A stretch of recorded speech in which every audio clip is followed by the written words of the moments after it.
Okay, we are live. This is Omnibros Live. I am your co-host tonight, OmniDog. How's it going, everybody? Hey now. With me tonight is Omar. Omar, how's it going? It's going good, man. It's going good. Good Uh, night. Good night. You Uh, have some serious toys in the background where you are right now. oh yeah, this is my basement, and so yeah, I got I'm surrounded by um. Well, anyway, lots of figures, lots of things from my childhood. You know, things I That's couldn't afford when awesome. I was a kid. Things I couldn't afford when I was a kid. So as an adult, I went a little overboard. Nice. Well, you're a man after my own heart because that's the way I am too. Yeah, yeah. Uh, So so this is your first broadcast with us. You're a big time broadcaster on your own. What's your YouTube channel? it's called Near Mint Condition. Um, I love that and we title.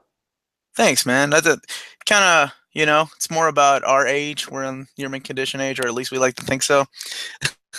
Well, you're not my But age. Our hair is completely different color.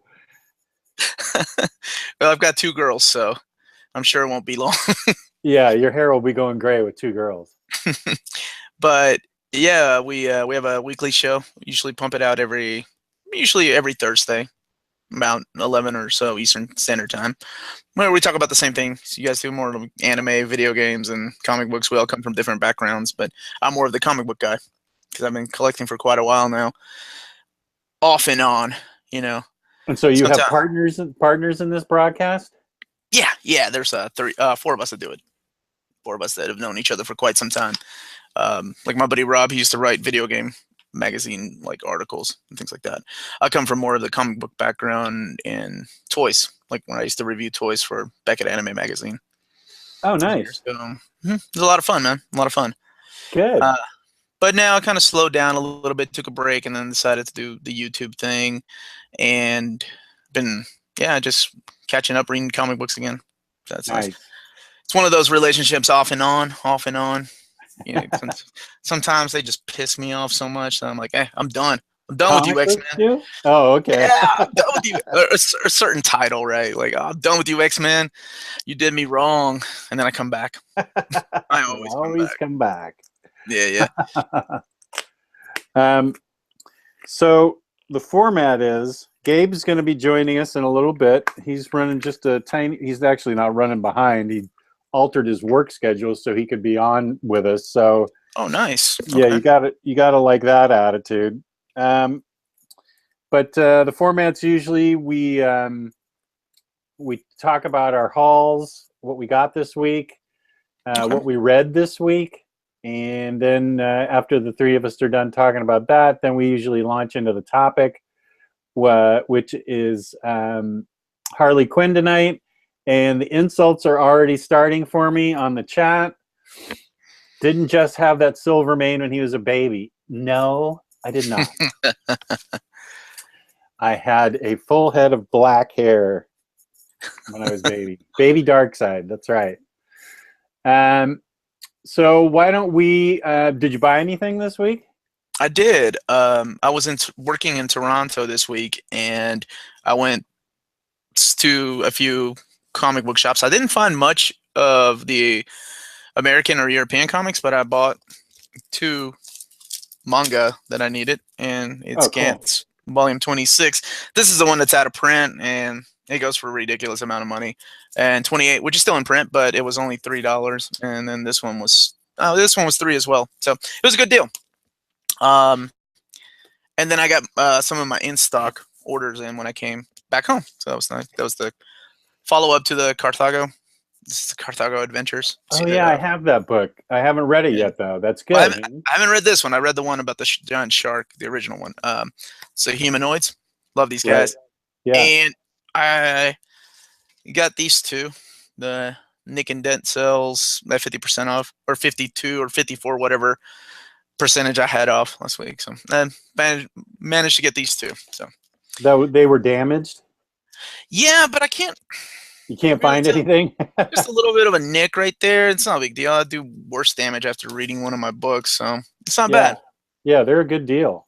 Yeah, I look forward to those. I've only had one of those that came in really rough, and I think that was was it Grant Morrison's Sanith hardcover volume 4? Like it was kind of slipping off of the cover. But other than that, it's been pretty good, man. Just a couple of bents here and there. Not bad. Yeah, I've 50%. had good luck on their damage sale too. Yeah, I really like. I'm an in-stock guy, so I have Yeah, been me for too. many years. Yeah. Well, we can whip through what I got. I got 2 shipments this week. The first thing I got, because I got them in trade paperback, I'm sure there's going to be a hardcover announced in 2 seconds. But I got all 5 volumes of Birthright. So that almost guarantees that there's going to be a hardcover next week. Yeah, I do the same thing. I've heard nothing but awesome things about this book, so I decided it was time to get it. Have you read any of it yet? I have not. No. This is a blind buy, but it's based on numerous recommendations. Have you read it? No, I haven't. I've heard nothing but good stuff about that too. Yeah. I do a lot of blind buys myself based on, what people say and things like that, or what's hot. 99% of the time, I agree. Every once in a while, I'm like, I don't know what the hell people are talking about. This book sucks. Yeah. Of course, when I recommend books too, it's probably the same thing, to each their own. I lost this book in the flood. This is JSA, The Golden Age. Yeah, it's a good one. Yeah. And then I loaded up on Rebirth. I'm building a huge library of Rebirth stuff. Going for the hardcovers or the soft? I'm doing both. I got 1, 2, and 3 of Green Lanterns. That came highly recommended. Yeah, I like that run. Okay, good. And I got, didn't get the greatest reviews, but I wanted it anyway. Superman Action Comics. Man, I really like that book. Okay, good. That's good to know. It's like 90 Stan Jurgens fun. I know it doesn't get a lot of love, but I really enjoyed it. Well, as long as we both like it, who cares? That's right. And Superman Reborn. Rebirth. So is that Superman Reborn? Was that a crossover during the New 52, or is that the crossover during Rebirth? It's a Rebirth book. Okay, so is that standard hardcover size, or is it oversized? Okay, so it's like the Suicide Squad, Justice League crossover book. Correct. Suicide Squad.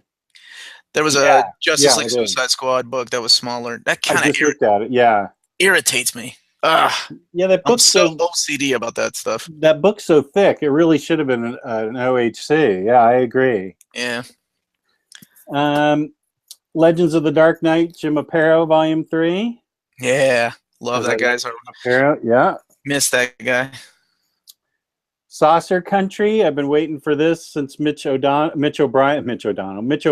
told me about Saucer Country and how great it was. Is that Paul Cornell?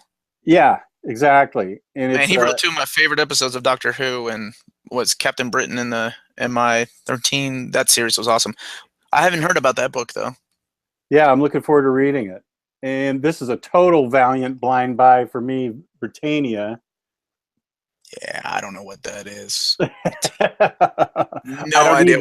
It's supposed to be good, so they were cheap, and I thought, what the heck? I don't care. They're like $7. So, my favorite comic book, Lady Mechanica.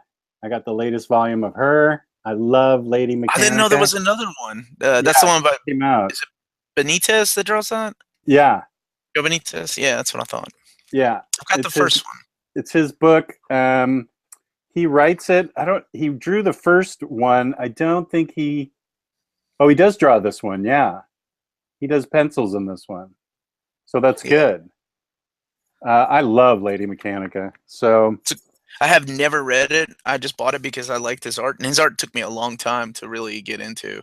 He was one of those guys, like back in the 90s. I never, nothing more than a Jim Lee or Mark Silvestri kind of ripoff. It wasn't until later on, like I think when he was doing a couple of DC fill-in issues for Justice League, that I was like, okay, I remember that name. The guy's art's a lot different, though. It's published by Benitez Productions, which is... It just says Benitez Productions. We got a question, who publishes it? just says Benitez Productions. So I guess he does it. It doesn't say anything about IDW or anything else. Just Benitez Productions. Huh.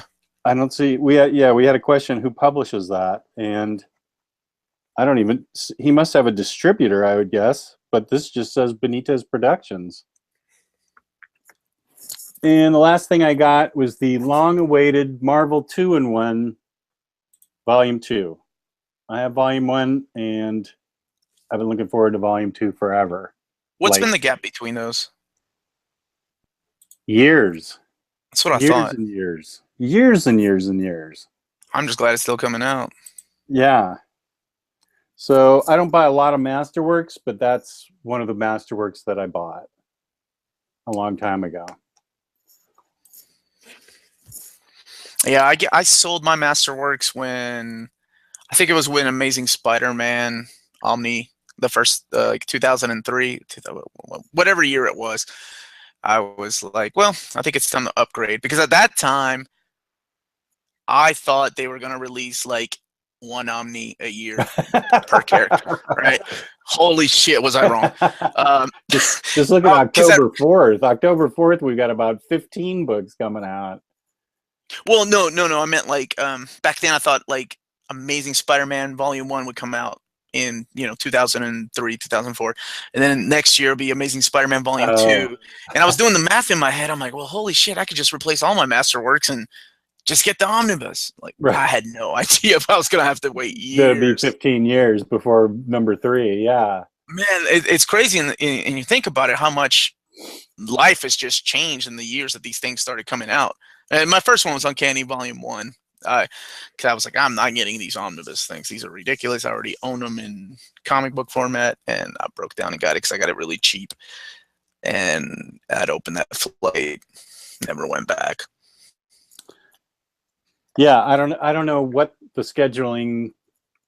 I don't know how they schedule books at Marvel or DC. These Golden Age ones from DC are coming out lickety split now. All of a sudden. Yeah, we're up to what, Volume 5 of Batman? I think that's coming out next year. Yeah. Yeah. And that's crazy. Solicited. Yeah. I think as long as they map it correctly, I don't. More power to them. Like. Yeah. There's still a question as to who prints Lady Mechanica. Somebody, Gabe, what are you doing commenting if you're not here on the show? Wait, you said that he's self-publishing it, though? You said it was Benitez? It says Benitez Productions, www.joebenitez.com. I don't see anybody else's name on this. If somebody else is distributing it, they're not getting credit for it. Because I just am not seeing it. I think he must be. Weird, for an independent book, I figured most people would try to go the Image way, but might as well with your name already out there. Cut the middleman out. Super independent. Well, good for him. Yeah. So how about, what did you read this week? Have you had a chance to read anything? I did. On my flights from Toronto and to and from, I caught up on Deadly Class, which, have you guys, I don't know if y'all ever talk about Deadly Class. That's one of my favorite Rick Remender books. It's yeah. I love that book. Man, I caught up on all of them, and as you know, well, a little bit of spoilers, like, each 16 or 17 issues, I guess they're going to do another semester, another year of a brand new class of students. So I wasn't expecting issue 17. I finally caught up, and it's like, oh shit, all these characters are dead. I don't want to read about these new assholes that are coming in. Oh, I haven't got that far. You ruined it for me. Well, how far are you? They're up to like... I trade weight stuff. I don't read anything new. Oh yeah, it's been out for a while though. I think they're like volume 6 or 7 of the trade. Oh, okay. No, I mean, I didn't tell you who died. I'm just saying. You said they all died. The characters I liked, but yeah, I love that book. And then I caught up on all the X-Men books that have been coming out since X-Men Prime. Okay, so you buy a lot of floppies still? No, I go the digital way, and okay. I trade weight on sometimes, and then if I like it enough, I'll upgrade to the hardcover or omnibus. Mm-hmm. Yeah, which is normally what happens. Like, I think I know we're talking about Harley Quinn, but I'll probably be upgrading the Gotham City Sirens books for that Harley Quinn and the Gotham City Sirens Omni that's coming out, I think, early next year, right? Yeah, I think it's supposed to be in March. Yeah. Yeah, So I'll definitely be doing I'll that. be talking about that book later on in the show. Oh, okay. I love that book. Yeah, I did too. That's good. But yeah, most of the time I read them digitally, and if I really like them, I'll go ahead and pick up the trades or collections. Mm-hmm. Okay. But most of the time, for like recently, the X-Men books have been just, okay. Just okay. Yeah, I can wait. I can skip the trades. I'll just skip the digital copies. Okay. Yeah. But yeah, Deadly Class was what I read, and I caught up on X-Men Blue, X-Men Gold, and Astonishing and all that stuff. So I'm good to go. I really like All New Wolverine though. Talked a little bit about that, I think, with Riley when he was on a couple of weeks ago. I think that's one of my favorite books that have come out of the new X-Men titles. I never thought I'd be digging that title, but I really, really like it.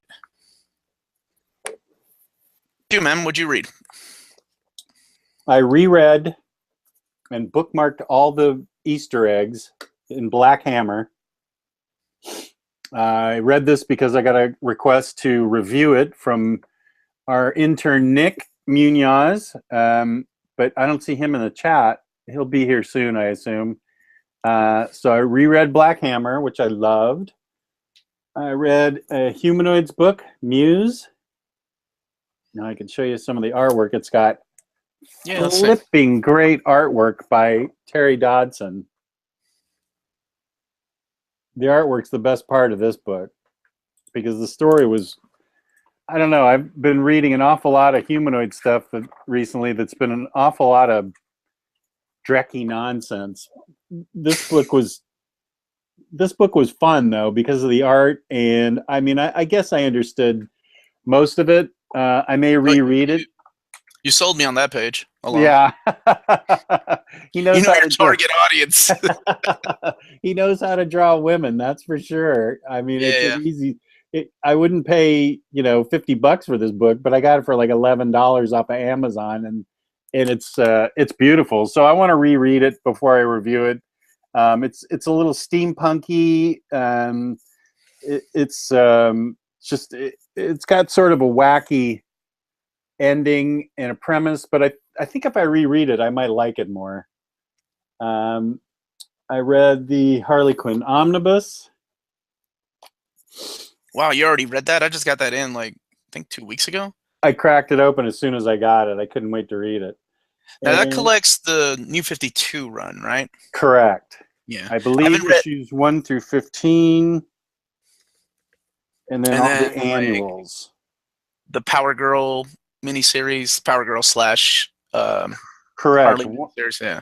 Sorry, 0 through 16, Secret Origins, Harley Quinn Annual, Future's End, Holiday Special, Valentine's Day Special, Invades Comic-Con, San Diego Special, and as you said, Harley Quinn and Power Girl. So this was fun. I enjoyed that a lot. Harley Quinn's Little Black Book. I read that. I went crazy on Harley Quinn as soon as I found out the show was going to be about Harley Quinn. So you did your homework. I sure did. Gotham City Sirens. I reread that. Yeah, those were good. Yeah. And the art on those first few couple trades. Oh my gosh. Yeah. With Gilliam March. Yeah. And the Kessel and Dodson Harley Quinn. I read that.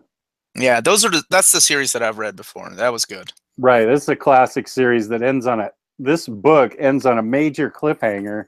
So I was a little frosted. What does that one collect? Let's see. I'm surprised they haven't released the omnibus of that series because I think it only lasted like 38, 36 issues. So I'm not sure why they haven't cashed in. Okay, that's what I thought. And you said there was like 30 issues?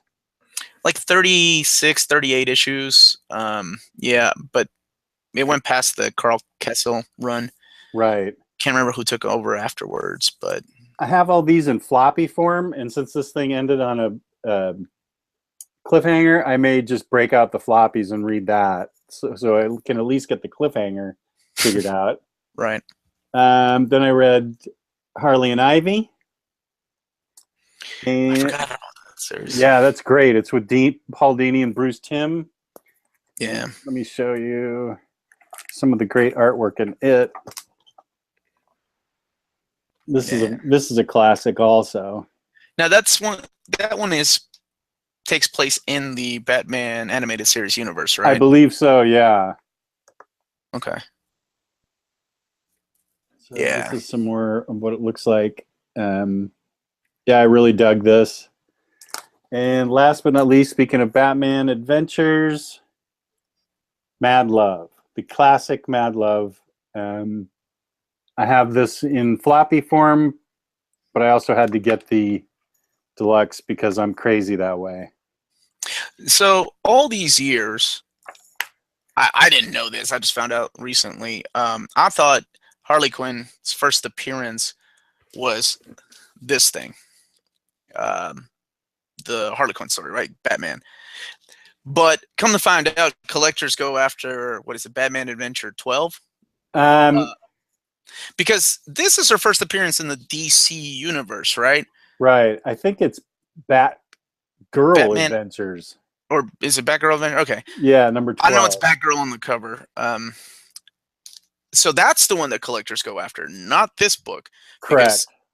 Whether it takes place in the Batman animated series universe or not, they still consider that the first appearance of Harley Quinn in printed format, which I guess makes sense. Correct. Yeah. I thought I could sell this book and retire, but I was wrong. That's still a valuable book if it's the first printing. That's a really cool book to have. Yeah, this is the ones I've actually held on to for years. Like there's I sold a lot of my floppies years ago, and there's some that I kept, like the first appearance of Deadpool, and I can't ever let go of my Uncanny X-Men run, and then this one here.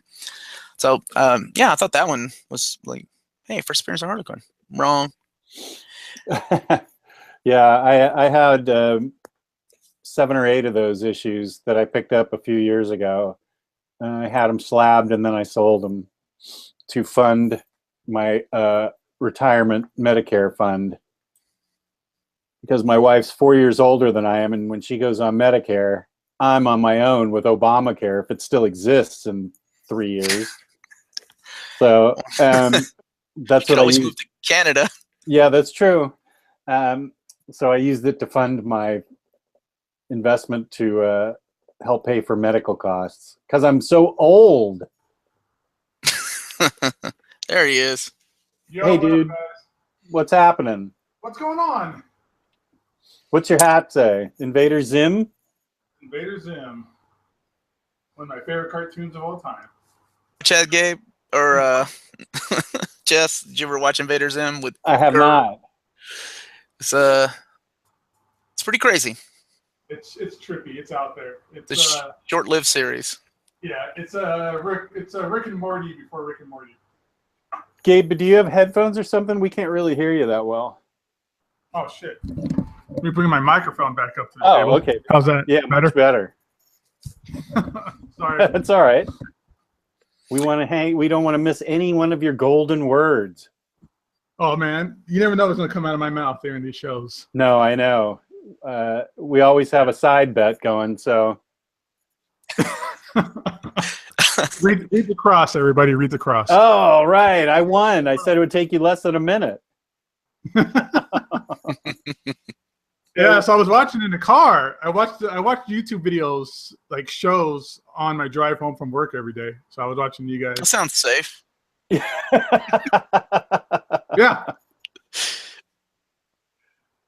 Watch long enough for Omar to destroy everybody and spoil Deadly Class for everyone. I said the characters I liked are dead. See, that motherfucking book was out 2 years ago. My bad. So we just got Bruce Willis was dead the whole time, and Luke Skywalker's bad. It ain't my fault you ain't watch that damn movie. That movie's 10 years old at least. So we just got done with our hauls and our reads.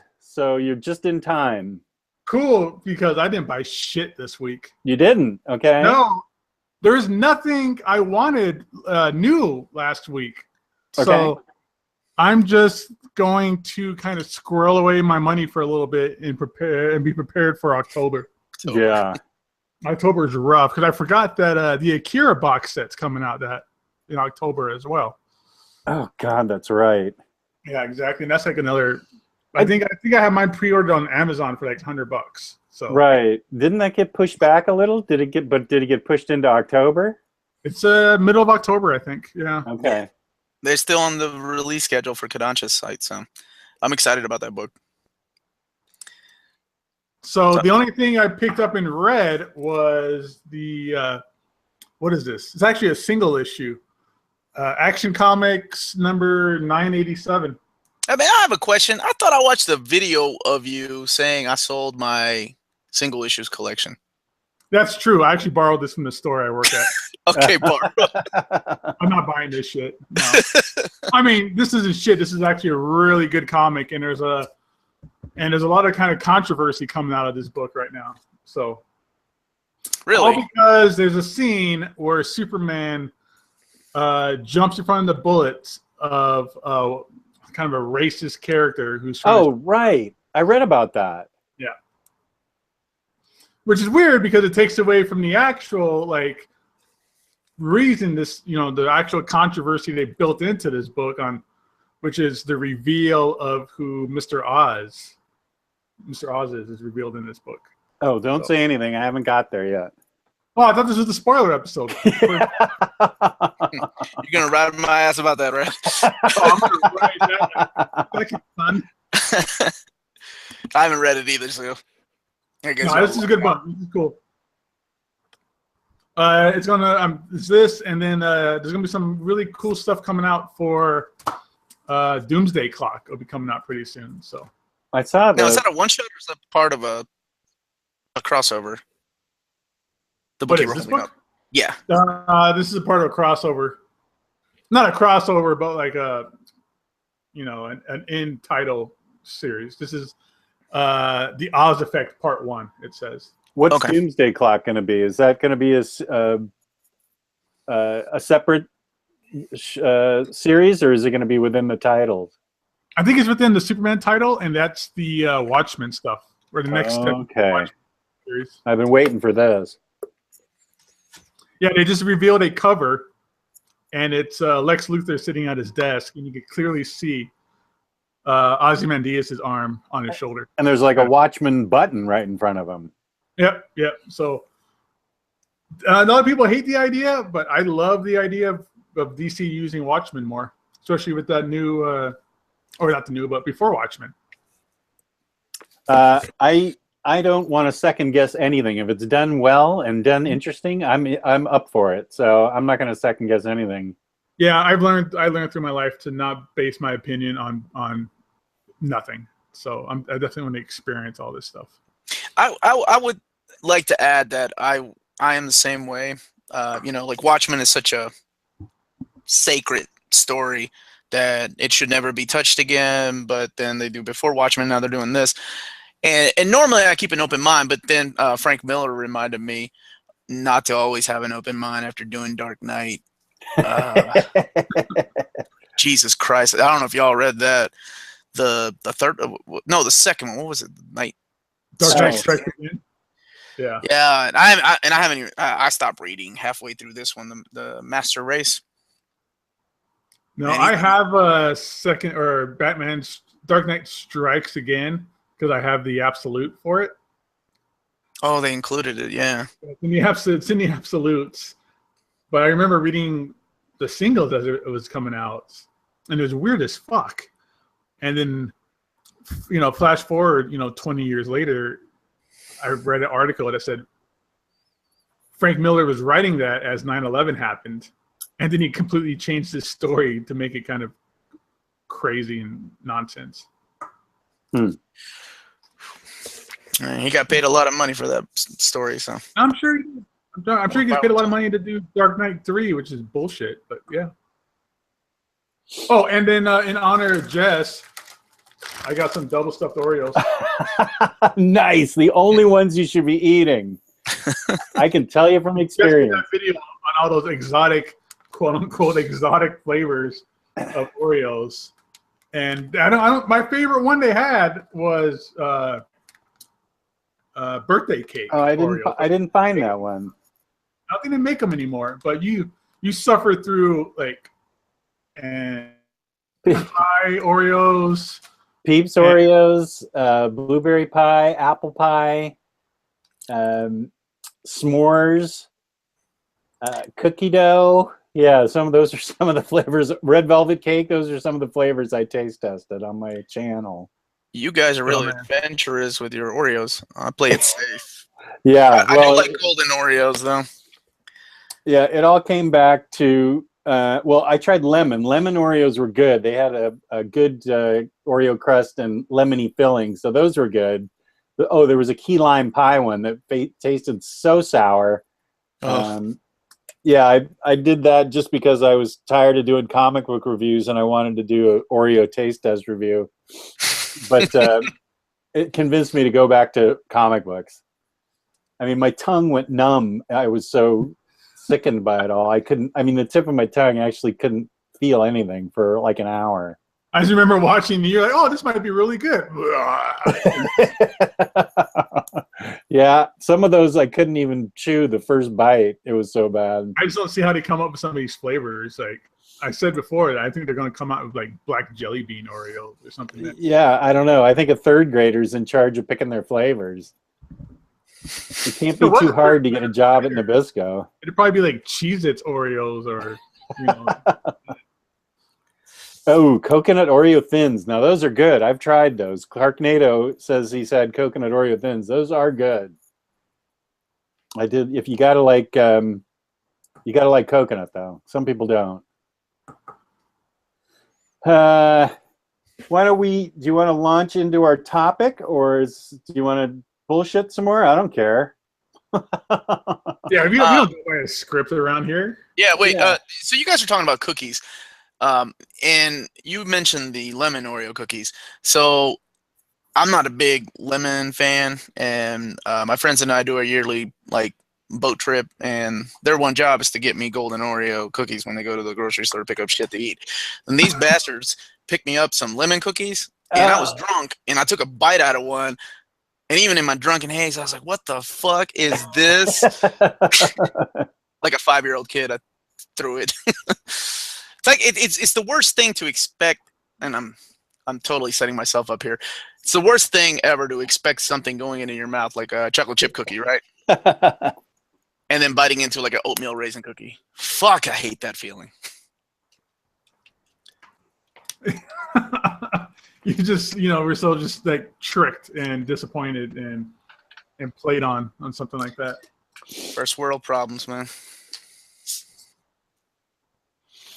Yeah, Tyler Blunt is the one that got me started on all those Oreo cookie things because he tried Oreo PB&J and said they were awful. Then we had a cookie chat going within the Omnibus group. We were talking about cookies, and it just made me want to experiment. And I made homemade peanut butter cookies, and that was a better choice. That is what I should have stuck with. Now that I can get into. Yeah, those are good. Yeah, those were way good. I had all the ingredients on hand. Didn't need to leave the house. So it was awesome. What's your favorite junk food? Mine? Yeah. Probably what you're holding in your hand. Well, if you have the Oreos in your hand. Oh, okay. I got it in my hand. I'm sure you. If you got the Oreos in your hand, that's my favorite junk food.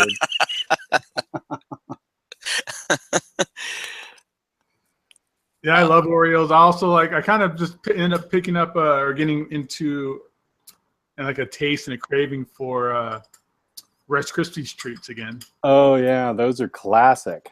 Yeah. Let's see. What did you do with the rest of the Oreos, OmniDog? That is a good question. I donated them to the old folks' home where my wife works. They're going to have a taste test of their own, and I don't know if that's a good thing I donated them or a mean thing that I donated them, because lots of them were vomitrocious. So it's kind of a trick that I'm playing on the old people. That's fucked up. I know. But But it's going to be fun. Take these Oreos in and have everybody try them. now I'm sure those old people are so hopped up on different medications that they no longer have taste buds. Yeah, that might help them. Maybe. They might think they're good. I always like Reese's Peanut Butter Cups and Reese's Pieces. Those were always my favorite. Those are good. And you put them in a blizzard. Shit. It was any jogging blizzards. I did out the window, man. Blizzards. I want a blizzard right now. I remember when they did McDonald's had the McFlurries, but they had Rolo McFlurries. Oh yeah, Rolos. Oh, Rolos were in there? Yeah, they had one for a I while. remember those. Rolos are great. So I went to Canada to work in Toronto. I then realized that there was a lack of Butterfingers up there. Oh, I didn't know if we have any Canadian listeners, but is that true, or is it just around the Toronto area? I couldn't find any Butterfingers. that's a reason not to move to Canada if they don't have Butterfingers there. Yeah, fuck free healthcare, no Butterfingers. Yeah. Oh, thanks, man. How am I going to take advantage of free healthcare if I'm not going to kill myself on Butterfingers? Yeah. What good is that? But they got Tim. What do they call it? Timbits out there. All right, Which Lloyd is like said he's their- from Canada. All right, Lloyd, do they have Butterfingers in Canada, or is it just Toronto? What's a Butterfinger? What's a Butterfinger? He's British, so he doesn't count. Oh man. Oh man, it's when you have a good time at a strip club and. Oh, he says they have. Oh, he said they Butterfingers. do have them. All right, I must have been in the wrong city. We're moving back to Canada then. You need the right connections out there. Just Toronto. Yeah, there's probably like an underground layer of Butterfingers. You have to know a guy who knows a guy. Right. Smuggling them. I thought I was going to get in the business of smuggling and shit like that to Toronto. Just like for a flu shot. Yeah. Rob, you definitely count. You're like one of my biggest fans, so you definitely count. Don't get your British knickers in a wad here. I'm just kidding. Butterfingers are a candy bar, like Clark bars. It's a candy bar, Butterfingers. It's Do you know what Clark bars are? So it's Bart Butterfingers? Simpson. Yeah, Bart Simpson ate them all the time on Simpsons. Right. That's right. I didn't realize, but I just found out recently that there was a house out here in Las Vegas that was built by the Simpsons Corporation to look like the Simpsons house, the actual Homer and Marge Simpson's home, and was given away in a raffle like 25 years ago. Oh, you're kidding. I didn't know that. Man, that's it's still cool. out here. Yeah, it's still out here. The person who won didn't want the house. They took like the $75,000 cash prize instead of the house. It's a Clark bar.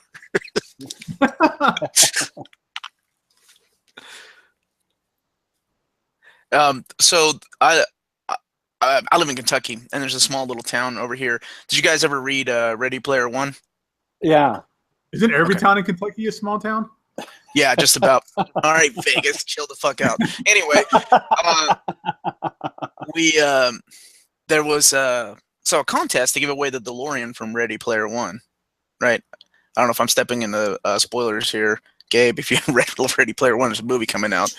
But the guy that won the DeLorean lived in this one little bitty town that my wife worked at a high school, and she would pass by this DeLorean, and she had just read Ready Player One. She was like, surely that can't be the DeLorean. Maybe the guy just had it modded to be. No, but the guy ended up winning the contest. Like in a little bitty town here in Kentucky. And I think he ended up selling it. Jeez, Which is I would have sad. kept anything that I won like that. I always wanted to win the Batmobile from Taco Bell.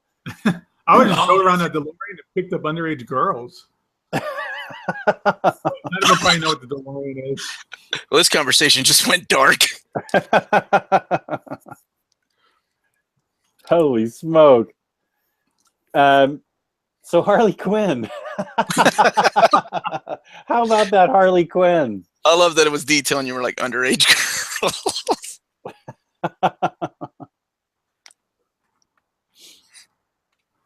Oh, God. Okay, I'm losing control. Keep it together, Jess. Stay on target. I'm Stay on trying. target, buddy. I'm trying. Our topic tonight is Harley Quinn, all things Harley. Gabe thought it would be a good idea to talk about Harley because Saturday is Harley Day instead of Batman Day. Saturday's Harley Day, where I guess all comic shops, you can speak to this, Gabe. What comic shops are going to be giving away Harley stuff? Are you working Saturday? I'm working Saturday, but I'm not sure if we're doing Harley Quinn Day or not. No, let me take a look and see what kind of shit they're giving out for Harley Quinn Day. I'll look it up in general. But the topic is every year they do Batman Day. But this is the 25th anniversary of Harley Quinn, which just sounds, makes me sound old as shit.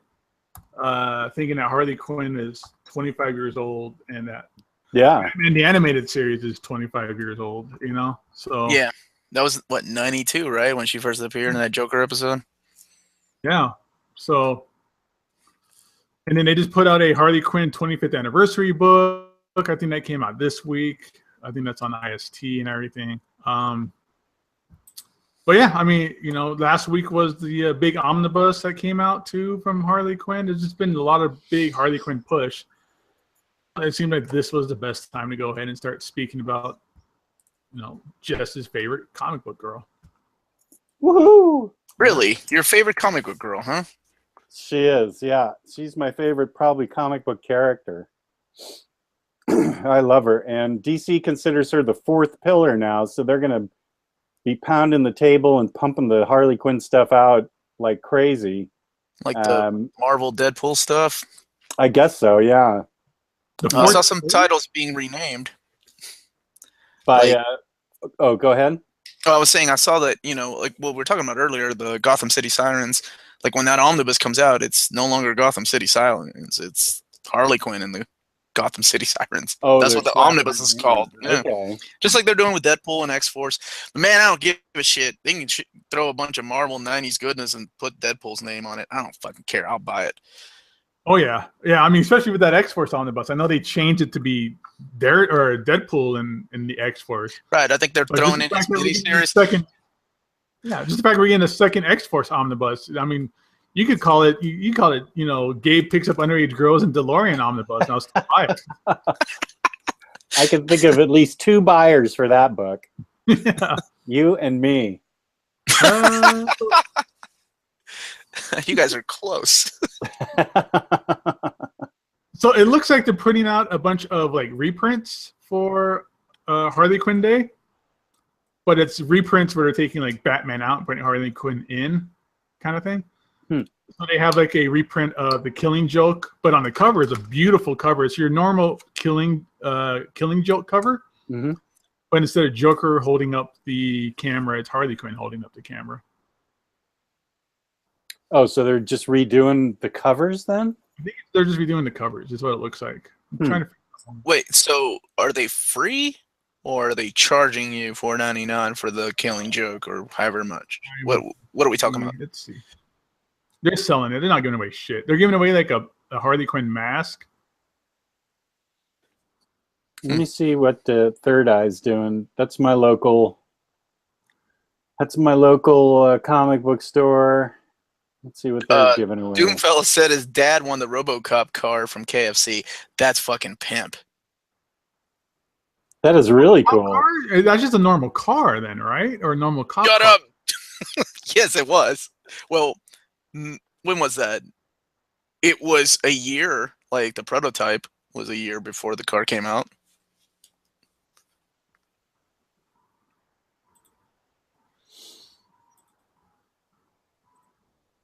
Okay, yeah. Free Batman Day mask. 20% off all Batman-related graphic novels and stuff. Coming back cosplay and be entered to win a special Bat Day prize bundle. Special Batman and Harley Quinn Day special edition comic. Free Batman comic. First 50 in line receive a free Batman Day, Bat Day, good blah, blah, blah, activity sheets, buttons, and more. Okay, it's a bunch of stuff. So the book that you're talking about, Gabe, that has the redone, I assume you're talking about the Brian Boland cover where he's Joker's second picture. Is that like a deluxe edition of the Killing Joke, or what is it? I'm trying to find out more. It's just it's impossible to find this shit online. I don't know why they make this so hard. Have you tried Google? Damn it! I was just looking it up just through. Ask Jeeves. Yeah, I was using a dog pile. Yeah, Tom King will be at Third Eye to sign books that day too. Wow, you have a cool comic book shop. Yeah, it is really cool.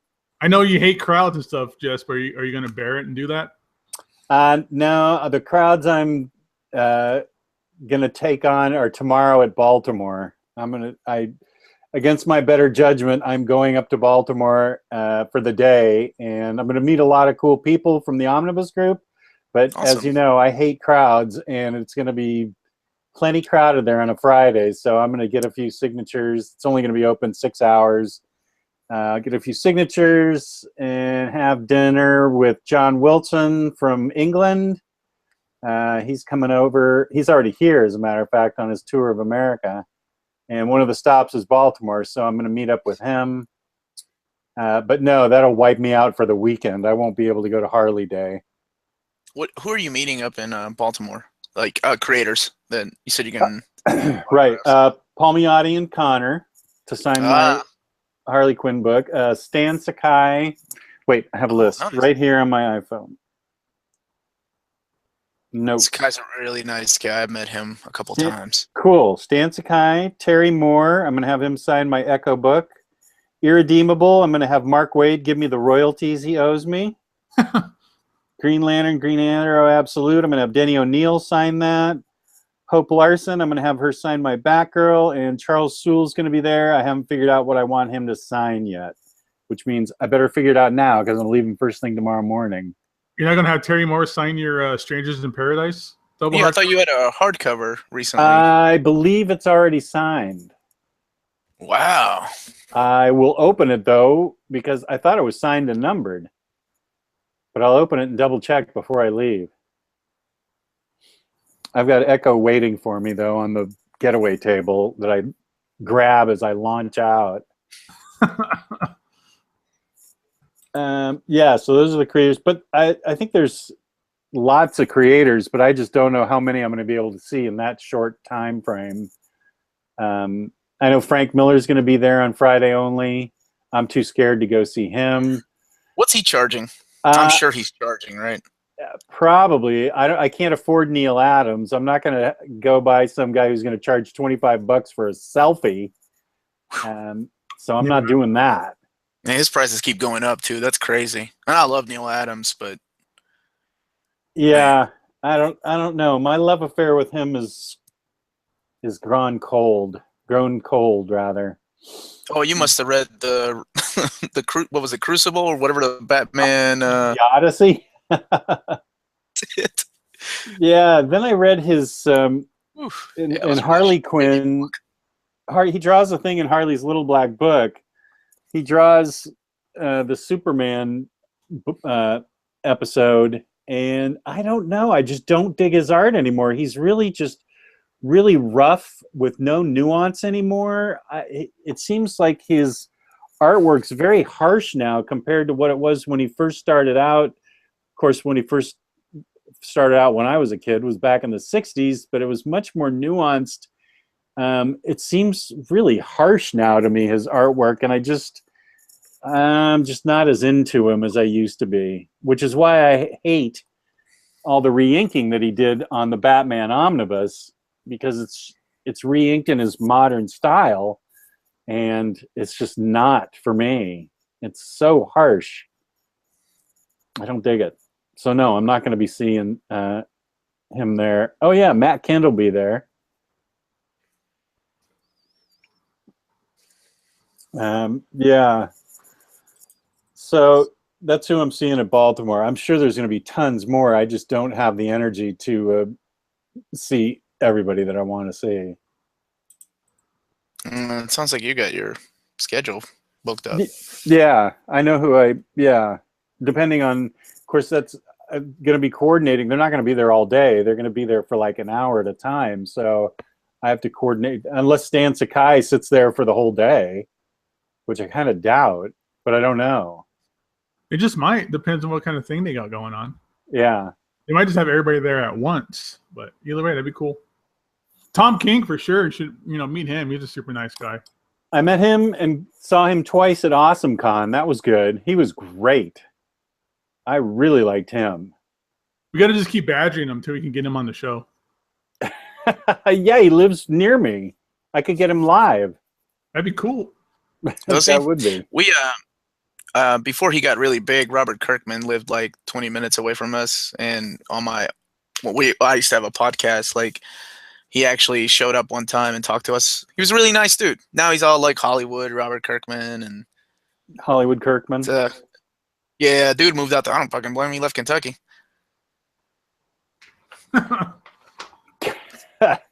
Scale of 1 to 10, how important is it I get the Harley Omnibus? 10, 11. This is when she was really clicking on all cylinders, firing on all cylinders. The first 16 issues plus the specials. This is the best of Harley Quinn right here. The second half is pretty good, but not as good as the first half. Yeah, I like the Omnibus. I didn't have a chance to read all of it yet, but I have a small complaint that they keep calling it like the Amanda Connor, Jimmy Palmiotti Omnibus. Right. Because I know they wrote it, but I mean, Chad Hardin did out of the 16 issues in that Omnibus, he did at least 10 of those. She doesn't even draw those issues, right? No. She just draws the covers. Yeah. Because I remember she did draw the Power Girl stuff back before, right after Infinite Crisis and stuff. But I don't know. I was a big fan of her Pro. Do y'all remember that book, the Pro? Yeah, the Hooker of Superpowers. Yeah. Yeah, love that book. That's when she first caught my eye. So I was hoping she'd draw more, but yeah, I was flipping through it. I haven't read it either. And it looks like she just did the covers, and I think maybe some of the Power Girl, Harley Quinn miniseries. No, Yeah. I don't think she did. I don't think she did Didn't do that either. No. Damn. Okay. Which is what it's a small complaint, but I'll just say they get this huge top billing where Chad Harding is just a small name on the cover. Yeah, Justin Gray wrote some of this too, it says. Oh yeah. Yeah. Well, him and Jimmy Palmiotti were writing partners for Jonah, Right. which is a great series. I love that series. Yeah. I miss Jimmy Palmiotti and Joe Quesada. I don't know if anybody else does, but Oh, dude, yeah, of course. On his inks on Joe Quesada's art. Oh my god, it was like Scott Williams on Jim Lee. yeah, Terry that Austin, for John Nightfall Byrne. was amazing. Yeah, I miss those guys. Ash looked great. Their Daredevil run looked great. Yep. Then they had a falling out. Did they? Is that what happened? Yeah, I don't know why. I don't know what happened, but I mean, it cost him to leave Marvel. Now he's a DC guy. Hasn't gone back. Here's some of the artwork from the Harley Omnibus. Here's some of the artwork that we're talking about. Let me see if I can get some of this Chad Hardin artwork going. He does Harley very nicely. I think his artwork is what kind of, or his imagery of her is what made her so iconic right now. I think you're right. Yeah, he put into pencil and ink what they had envisioned for her, and it's really good. Yeah, Stephanie Rao did the Harley Quinn Power Girl stuff. Right, and I think that's a guy. I think it's Stefan. I'm gonna find out tomorrow because I want him to sign this too. So I'll figure out if it's a guy or a girl. I think it's a guy, but he and or she is French. Stefan Roux. I always thought it was a dude. Yeah, I could be wrong. I thought so, but you never know. So here's some of the more of the artwork. So the artwork's great in this Harley Omnibus, and the book is. I think the book is, how you throw spaghetti against the wall and what sticks you write about? They throw everything against the wall, and even what falls they write about. So it's tons of stuff is in the Harley Quinn Omnibus, she's doing about 40 different things in every issue. So you kind of have to keep up with it. It may not be everybody's cup of tea because she's so many different directions, but I love how bug house crazy she is and not evil. She's kind of an anti-hero. So I really, and I don't know why I'm talking like this, where every time I talk, it goes up. I don't know. But she's an anti-hero, and I really dig it. She's like a force for good in her nutty way, which I like better than evil Harley, who's the Joker's girlfriend. Yeah. That's just me. A lot of her stories in there too is about like animal treatments and saving animals and fun stuff like that. She has a wiener dog, which I absolutely love that idea. Yeah. Her and Poison Ivy's platonic lesbian relationship, whatever, is really kind of like forefront in the series as well too, and things like that. I think that's been going on for a while, right? Like, yeah. But it's like way up front. It's not ambiguous anymore or anything like that, really. Oh, like Shatterstar and Richter, when Fabian Nicieza was riding them in X-Force, and then Peter David said, "Fuck it, we're going on a secret adventure." I think Rob got pissed that they made Shatterstar gay, or that he came out gay or whatever. I just like how they had it in the book where Strong Guy kept making fun of him, like, "Hey, you like Gladiator movies?" Like, yeah, absolutely. Strong Guy. Man, I missed that damn book. Sorry, Jess. Back to Harley. What's that? No, that's fine. I don't care what you talk about. You're talking about X Factor. I miss That's Peter fine. this book. I'll talk about Harley while you guys talk about X Factor in the 90s or whatever. It's fine. Hey, this was the recent X Factor run by David. Oh, okay. He You can tell how much I read X Factor. Oh, you need to read that book, Jess. Like, seriously. What's that? You need to read that book. Yeah, absolutely. Especially if you like characters like Harley Quinn, like taking a C-list character and making them just X Factor. For some reason, I thought you were talking about X-Force. X Factor. Yeah, I love that book. We were at first, and we jumped over to X Factor. I was going to say, if you like babies, then you should really read X Factor. Okay, yeah, X Factor. Right. I dig that series. I've read a little bit of it, and I really dig it. Yeah, it's solid. So you mentioned that Harley Quinn used to be nothing but Joker's girlfriend, right? And that's the way I remembered her, like from this book and then onto the No Man's Land storyline, up until like I think, yeah, like when I guess it was Carl Kessel's first run, the first series, one of the yeah, that one right there. I think that's the first time that she kind of broke out and did her own thing. That actually she did end up leaving the Joker, didn't she? Yeah, in this one book, of those issues. yeah. In this book, and this is Terry Dodson's kind of cartoony work. He cartoons it up. It's not as it's not as good as a Muse. Yeah, it's not as cheesecakey as Muse, which I know you're getting as soon as we hang up from this call. It's already in my Amazon cart for research purposes. Yeah, exactly. Yeah, this is this is a little more focused book than the Palmiotti Connor book, but yeah, this focuses on her breaking away from Joker and having had it with him. But I liked this book a lot because I just thought the writing was great. It was fun art, and I'm not one to read deep into Harley Quinn. I just look at it on the surface, and if it's fun and goofy and not too many people get killed, then that's fine with me. I mean, people are getting killed left and right in that Harley Quinn omnibus, which is fine. I mean, that's what Harley Quinn is. But it's not. Well, yeah, no, it is. It is. What's the word I'm looking for? What's that word? For no good reason, people die. What's that word? Gratuitous? What was it? What'd you say? Gratuitous? Good job. Exactly. Gratuitous. Yeah, the death is gratuitous, but I don't care. It's still fun.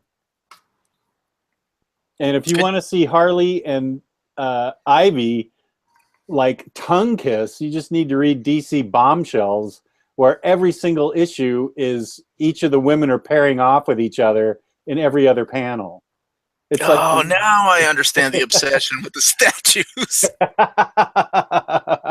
Damn, if Yeah. somebody told me that, I would have bought that book a long time there are ago. the statues right in the back. Yeah, I was like, man, he really likes those designs. Okay, Yes, now I it do. makes more sense. No wonder everybody thinks that's softcore porn statues you got. 'Cause I got giant fucking robots behind me. Gabe's got like Thanos and Apocalypse, and you got all these honeys behind you. I got the bombshells behind me, exactly. Yeah, the bombshells goes where no comic book goes, and they are just everybody's hooking up left and right in that book. Damn. Yeah, it's some book. And then Omar and I talked about it. How is that that deluxe, the Terry Dodson, Carl Kessel stuff? How is that? It's really good. My only complaint was I told this to Omar was that it ends on a cliffhanger. It's only the first 8 issues, and it ends on a major cliffhanger. And I'm like, okay, when's the next book coming out? And probably not till next summer or something. But I like it. The writing obviously is really solid. It's very focused, and it's got great art. It kept me interested, but it's still lighthearted enough and goofy enough. I love Terry Dodson. His art's beautiful. Yeah, it really is. It is something. Actually, let me show you the book that I showed Omar that got him to already order the book. It's called Muse, and I read it this week. It's got Terry Dodson at his cheesecakey best. There you go, right there, Gabe. Oh, that's good stuff. Yeah, he knows how to draw. He can draw women really well. I just think that these artists who draw like beautiful women must be just surrounded by beautiful women or something.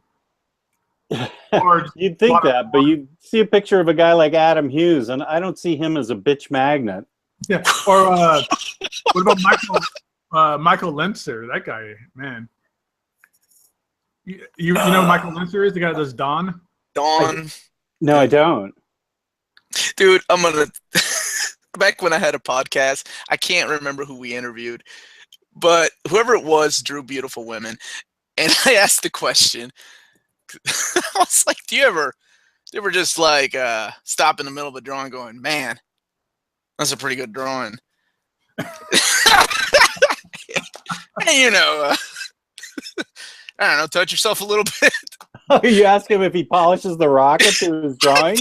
And the guy lost it. He was like, I can't believe you asked me that. That is the weirdest question. I said, dude, you agreed to come on the show. So. Damn it, I wish I could remember who it was. Oh my God, what a great But he question. he was pretty cool about it. He was like, no, I haven't done that. But I guess you have. Oh my God, that's hilarious. That Yeah. is really hilarious. The other book that I think is probably the best Harley Quinn is the Paul Dini Guillaume March. Gilliam March. Yeah. Gilliam? Gilliam. Yeah. Guillaume? I'm saying it like I know how to pronounce it, but I don't. Okay. I think it's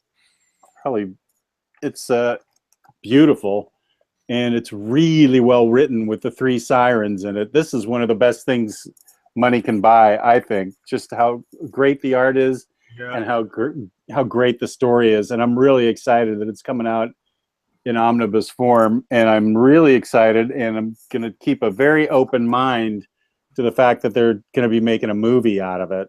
I hope it's as lighthearted and fun and interesting as this book is. Live action movie, or is it an animated movie? I think it's live action. That's what is in.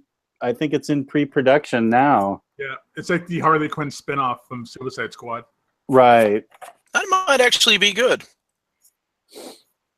Yeah, and I like Tony Bedard's art, and he's he does. He's the guy that wrote it, right? Like after Dini left, he wrote the last 2 trades, I think.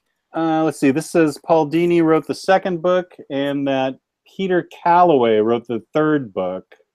Oh, okay. But did Tony Bedard write some of it too? Let's see. Yeah, because I think he left after issue 50. I know I was disappointed when he left because he left way too early. It was around the same time that he left Detective in Gotham City. You're right. It does give him writer's credit with Peter Calloway. on the third book. Yeah, those Gotham Siren hardcovers were pretty hard to find and got pretty expensive for a while too. Yeah, now I can't give them away. Well, I'm going to try and give them away because I want the omnibus. But now they're, I mean, they're great books and a great read too. And yeah, I had the first volume. I got to try and get rid of it too because I'm gonna get the Omni. Yeah, that's going to be a great Omni because this material is fantastic. Yeah, that was a series that ended way too early. But in a way, I guess, we did get New 52 Harley Quinn out of that. So yeah. Otherwise, they would have kept going with this. Right. Yeah, this was right up until New 52, right? Yeah, I think it got canceled like a year before. Yeah, I got canceled before that. Yeah. But it was a good run. I liked it. Damn, I miss Paul Dini. Like his run on that, and then what was it? Gotham City Central something. I can't remember what it was called. It was awesome. Cool. All I have to do is clear my throat and my picture appears. Look at my pictures. Okay, there we go. That's Gotham City Sirens. So yeah, it was great. Not sure what Gabe's looking for. I'm looking for that Batman book you were talking about. I think I had it. I'm trying to figure out the name of it. Oh yeah. Gotham. It's like Hush, Heart of Hush. Those storylines that continue. Oh, that's different. Heart of Hush was inside Batman itself. The other one was a detective separate book. Yeah, it was a spin-off book after that. After Batman died. So it was definitely after Batman R.I.P. So I picked this up, Jess, because I haven't read. I read the first few issues. Mm-hmm. I haven't read anything past that of the Rebirth, and I'm a sucker for these deluxe hardcovers. Aren't they beautiful? I really hope they continue doing them all that way, because I will. As long as they keep pumping them out, I will buy them all. Maybe. Yeah, no, those Rebirth hardcovers are amazing. They're very well done. They're thick and fatty, and they got great covers, and then they got great. The price is good, man. $35 for 13, 15 issues. That's really good. Shit, we get Omnibus that have less issues than that for $100. So I'm good. Yeah. Do you want to show some art from that? I didn't bring that one down. I have started that. So that's the cover by Amanda Connor. Then it's got the first page, and then of course the beautiful inside cover. Unfortunately, like I said, Amanda Connor doesn't draw any of this. Just who is the artist on it? I think it's John Timms. I think is who did it. Yeah, it is. But actually, a lot of the art I'm digging. Yes, it reminds me a little bit of Amanda Connor. Yeah, John Timms, that's the artist. But there's some great artwork in here. And I read just the first couple of issues, and I'm digging it. I dig Deadpool, and she's very similar to Deadpool, and I'm okay with that. It works. Yeah, that's actually that kind of reminds me of Joe Benitez. You were talking about him earlier. Yeah, see, I dig that angle. It's really good.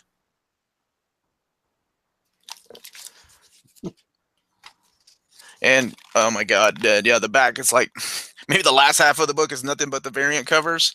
That's awesome. That's kind of they were missing out of the Omnibus. The Omnibus didn't have that much back matter because they didn't have that many variants. Then for some reason, it's like the 90s all over again. They're bringing the variants back, and some of them are beautiful. Some of them, I can't remember which one I found in here. I'm like, man, I'd love to buy that print. Maybe it was either the Tony Daniels one. No, and then I found some of the things like this, like Scott Williams.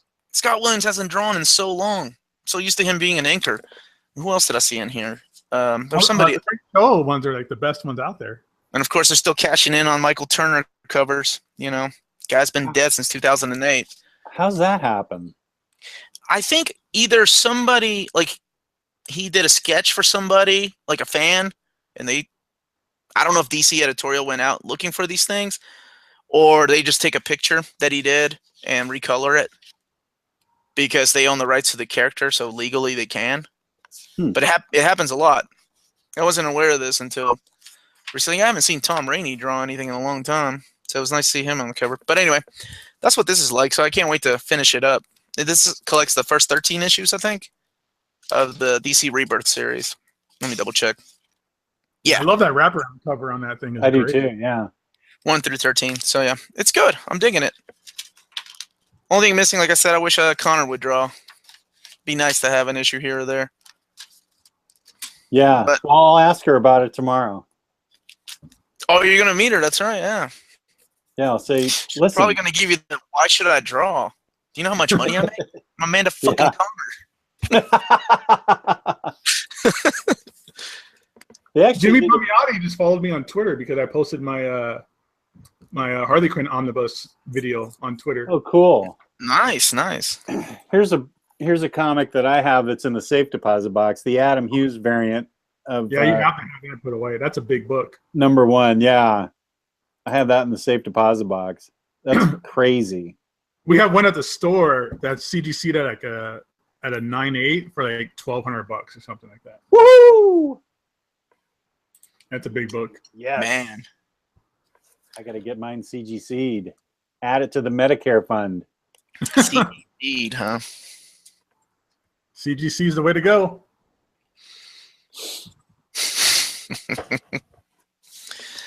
That's cool, man. Whatever floats your boat, man. Well, I ain't nobody to judge. anything else on Harley? I think that's all the books that we've covered for her, right? I mean, Yeah. Yeah, other than the, I guess, animated series stuff that well, I think you showed some earlier, though. The Bruce Timm kind of stuff with Paul Dini. that stuff's great. That stuff's great. I have the Harley Quinn sideshow statue. That's really awesome. I love that statue. Oh, let's see that. Let me see. I have it right here, actually. Fuck, I'm gonna drop it. Don't drop it. Damn, she's big.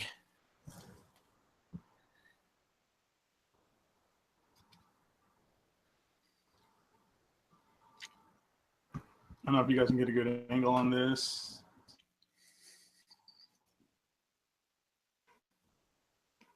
Nice. Yeah, it's a big statue. It's a companion piece. There's a Joker one that goes with this.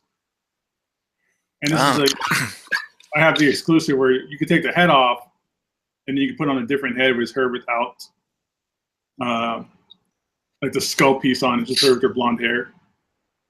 Yeah, I love that statue. All I have are the two by Shoujo statues, like the original Harley and then the New 52 Harley. I want the original Harley statue they put out where she was sitting on the deck of cards. Mm-hmm. That's the one I always wanted to get. That one's nice.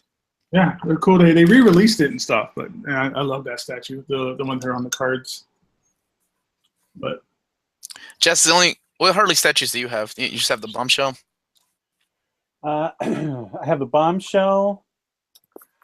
Then I haven't, the Batcave still under, I mean, I've got all the books in on the Batcave. I haven't, after the flood, I haven't brought the statues down yet.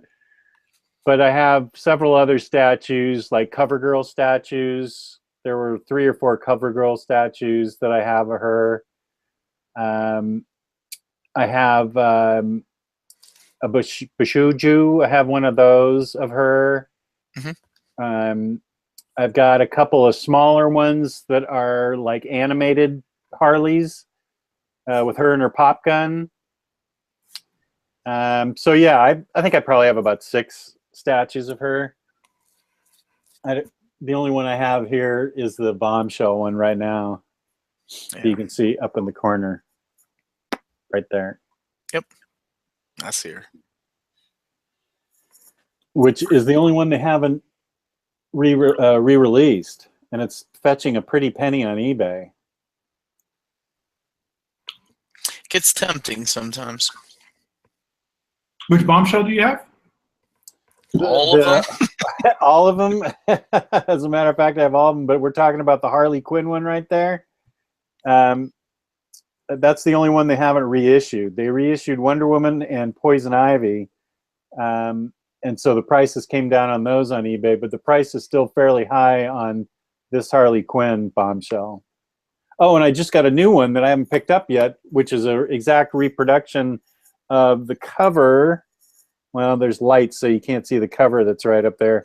Of her riding the bomb. She's riding the bomb down with flames coming out of the bomb, and there's a new statue of that, and I just got that, but I haven't picked it up yet.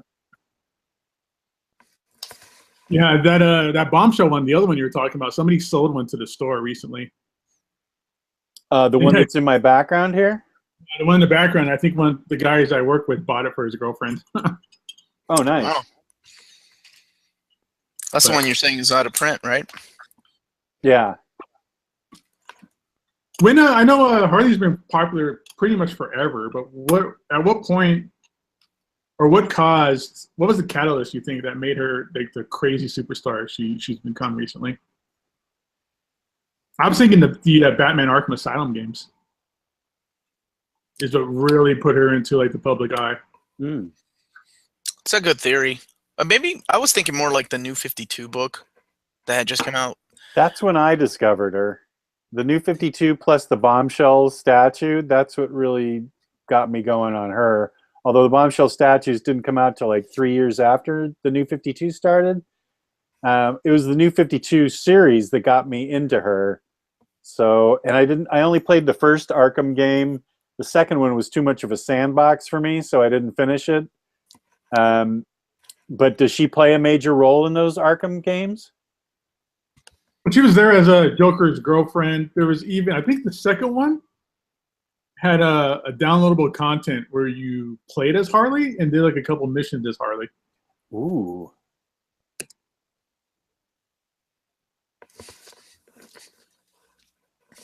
And that's when they kind of introduced her with that kind of different outfit and, little shorts, skirts and stuff like that. And yeah. I guess she was supposed to be pregnant in it too or something. But I think that's... What? Yeah. She was pregnant in the game? You find a pregnancy test that's positive. I never seen it. I didn't know that. Yeah. That's awesome.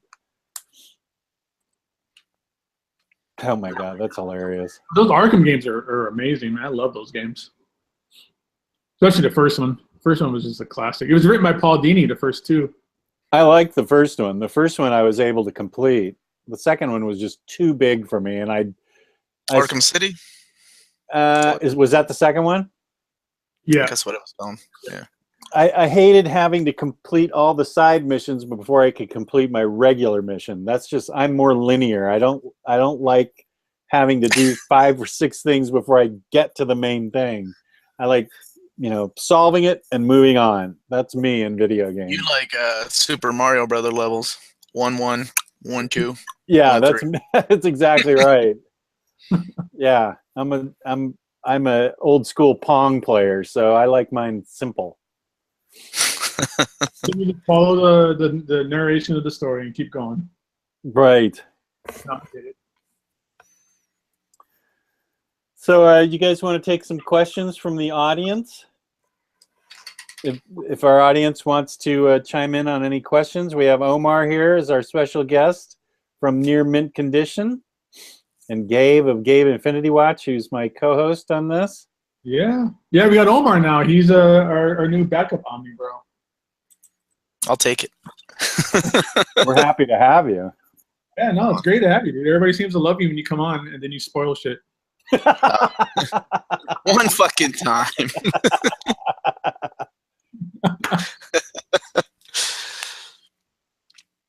Oh, man. Yeah, and me and Omar at one point did a Sunday Omnibros show before. Oh, you did? Yeah, he was testing the waters, making sure I wasn't going to fuck up anything. Gabe, did you see the Alex Ross Fantastic Four sketch today? I did see that. The fucking costumes look great. I don't know who Alex Ross is using as a model for Reed, but he looked just like the actor they got playing Black Bolt in the series. But I'm excited. I mean, we pretty much know the Fantastic Four is coming back because of that 2-in-1 series. So finally, we're getting some really great confirmation of things coming out. It's my favorite pod racer from Star Wars Episode 1. Anakin. Which is the better Harley run, Amanda Conner and Palmiotti or Kessel and Dodson?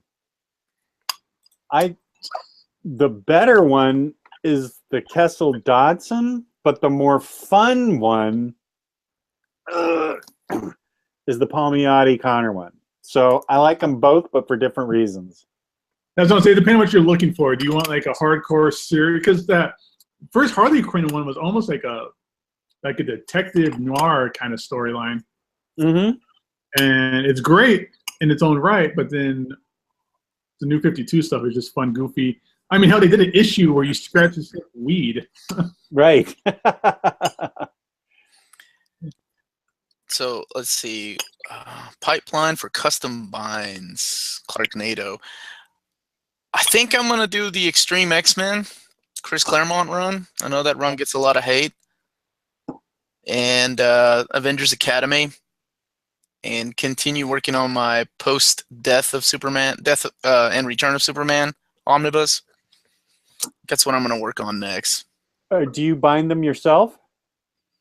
Yeah. Like, I send them off to the Houchin library to get them down, but I map them and bind them, design the covers and stuff like that. I started doing it like I got. I think my first one was Excalibur. I did that whole run.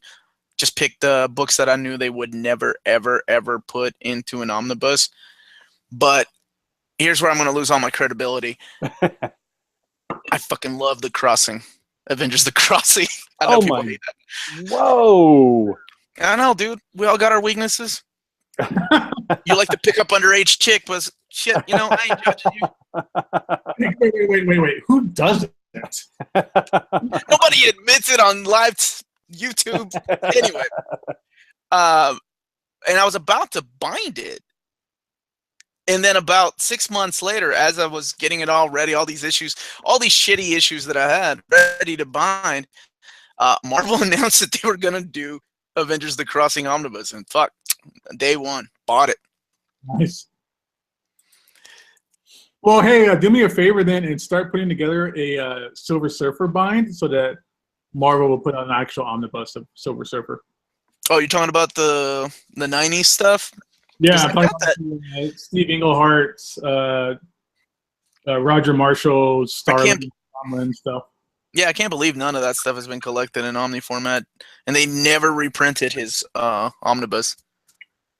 Yeah, that omnibus is that's the Silver Surfer omnibus and Astonishing X-Men are my two like whales that I absolutely want to find, but I'm not paying $200 a pop for. I'm surprised Astonishing is another title that I thought they would reprint. You know, we got new X-Men reprints, so why didn't we get that one? Astonishing is one of the best X-Men titles ever. I was going to say, Astonishing is right up there with new X-Men, if not better, depending on, you know, what kind of a reader you are. Yeah, you know, I'm more of a Whedon reader, so I really enjoyed his run more. But yeah, custom binding is fun.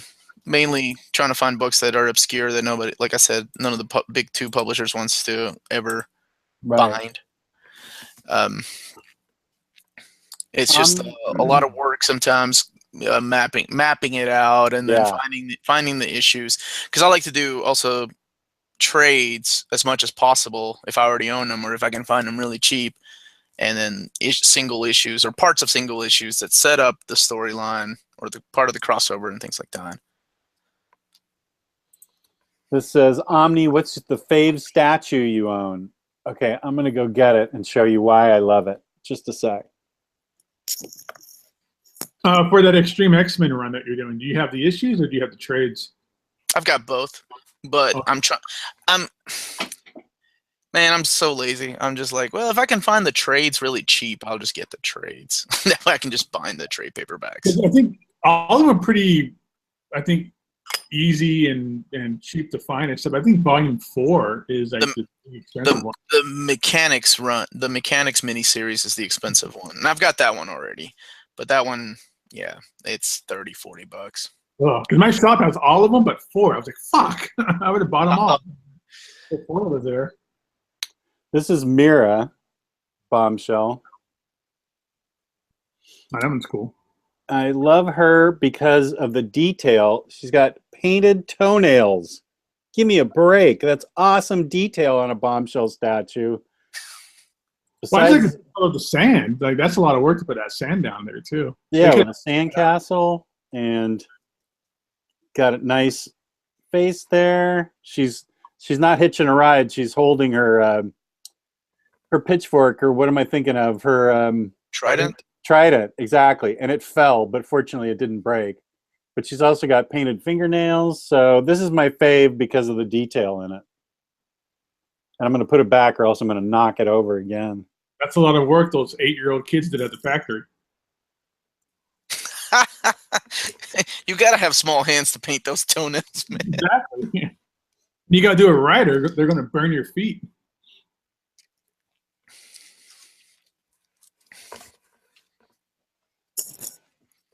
That Trident's made of serious stuff. I've dropped it 3 times today, and it hasn't broken.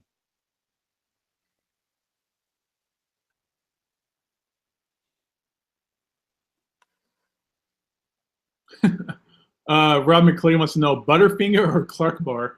He didn't even know what a Butterfinger was. Didn't he also ask what a Clark Bar was? Yeah.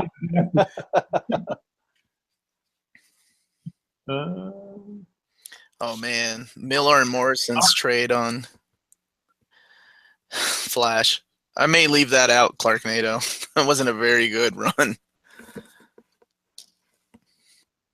Cleveland Brown wants to know, question for Gabe, any chance for a crossed omnibus? Man, I wish. I think that'd be fantastic if they did it, and I would buy it in a second. But I think I talked about it before, where I think Avatar is having some serious issues. In the most recent issues of previews, they're not soliciting anything new. They're just blowing out like $5 trade paperbacks and stuff like that. So I don't know if that means anything, but that usually doesn't really signal anything. I worry about companies like that. Like IDW also wasn't. I think IDW also had financial issues, and I love a lot of their IDW stuff. IDW's picked up a lot of new IPs though, so I think they're doing pretty good. I wish they would do more original stuff though. Like Lock and Key. Yeah, more stuff like that. Which I've never read it, but still, I want them to do more original stuff. I mean, granted, nothing wrong with, their Gem and Holograms or Transformers or any of that stuff, but no, the Transformers comics is one of my favorites. Yeah, and they put out some of the best hardcovers out there. Those Phase 2 Transformers hardcovers are great. Absolutely. But it doesn't take much for a company to lose an IP, Hasbro, I need to say never mind. All it needs to happen is Disney come in and buy everything and say, okay, right. No more. This is interesting. When you mentioned IDW, I recognize that IDW did Saucer Country, but it was originally a Vertigo title. And that's weird. I thought I was buying a Vertigo book, and it was published by IDW. There were other books like that. Sorry? There were other books like that too. I can't remember what the other Vertigo book was that was originally published by Vertigo, but it went over to IDW. Or like Sam Keith's Max. It was originally published by Image Comics, and IDW started doing the recoloring on it. Yeah, I need to read the ROM rights. They don't have the original rights, but they got the new rights for ROM. That freaking shit really aggravates me about the ROM rights at Marvel, because I don't know how they're gonna reprint some of these issues of like Hulk. Like, I don't think we'll ever get a complete Hulk run unless they. Wait, didn't one of the Hulk trades out ROM, the character, or they just leave out the entire issue? It was the what's his name run? Oh, the guy that created Rocket Raccoon. I'm drawing a blank here. No? Sadly, he was in a car accident and is now Shit. Bill Mantlo. Like one of his Hulk trades had ROM featured in it, and I think they either left out the entire issue or they whited out the character of ROM. That's weird. Yeah, I can't stand that, man. Especially with collections. I want the entire thing. Well, I never thought we would get a Master Kung Fu collection because of the rights for that, but those came out. Yeah. And people went crazy for them. I don't know if people are still interested in those Master Kung Fu Omnibus, but I remember they came out, people went nuts. Yeah, they sold out. Like a couple of the variants sold out.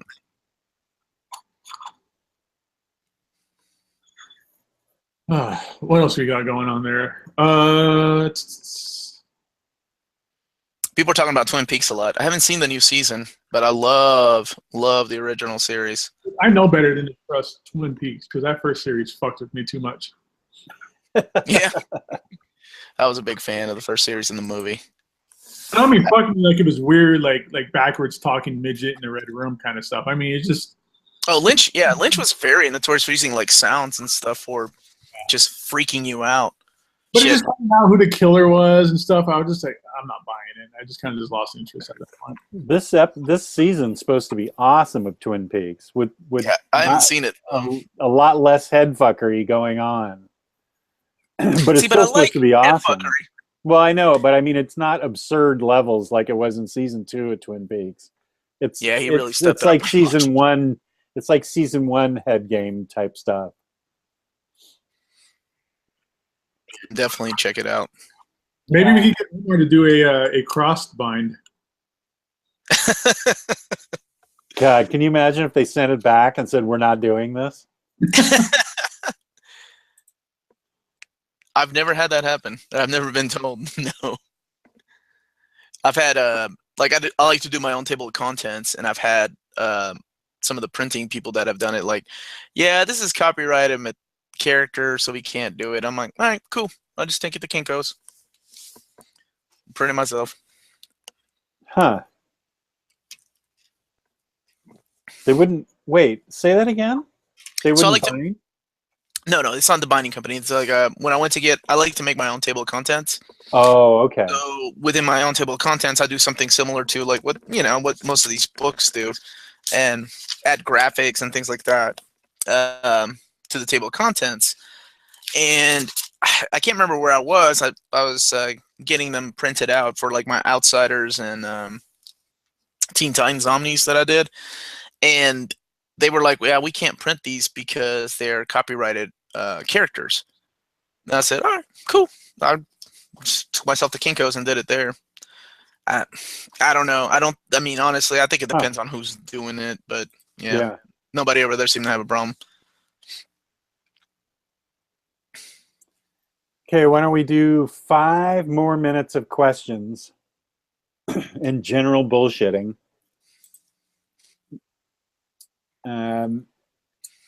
I guess Clark Nato is saying that the showrunners for Riverdale are doing Sabrina next. Ooh. And Afterlife with Archie for season 3? That'd be fucking cool. But I love Riverdale. Well, I love Veronica. Yeah, you love Veronica, I was going to say. Yeah, she's easy on the eyes. Yeah, I'll pick her up in a DeLorean. I think she's of age. She's too old for you. Well, I guess I'll just make a sacrifice this one time for the really hot girl that plays Veronica. John is asking if I heard the Jimmy Kimmel interviews on episodes of Howard Stern. Yes, they were awesome, especially one with Jeff the Vomit Guy. That was incredibly disgusting. Yeah, they were really funny.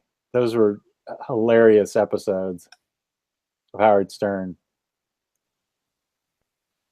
Those are great. I've never really listened to Howard Stern except for those times when he had his show on E! Oh, yeah. Gosh, that was a long time ago. Yeah. I used to listen to him many years ago. I think he's on, what is he now, on Sirius XM, right? Yeah. Uh-huh. Yeah. Better than many ever. years ago. Really? Oh, my gosh. He's so funny. So funny. I can't get over it. I think he was the one I remember that brought out Kid Rock. That's back when I was listening to him. He's Right. like, yeah, man, I found this guy. He's like a redneck rapper, and he has a little midget that goes on stage. Yeah, and he was talking about Kid Rock. Doomfella, are you being serious? Please, what superhero deserves a limited edition fast food burger? He's asked it twice now. He must be serious. Limited edition fast food burger? The cross? The crossed. The crossed. The cross. The crossed cannibal burger. Man, I don't even know how to answer that. I wouldn't mind like a Trans-Metropolitan burger where it's just made out of questionable like processed food. Like we have now. I'm surprised nobody's like done like a Hulk burger, right? Like, but then I guess green meat would turn people off. Or gray meat. Yeah. No, thanks to that.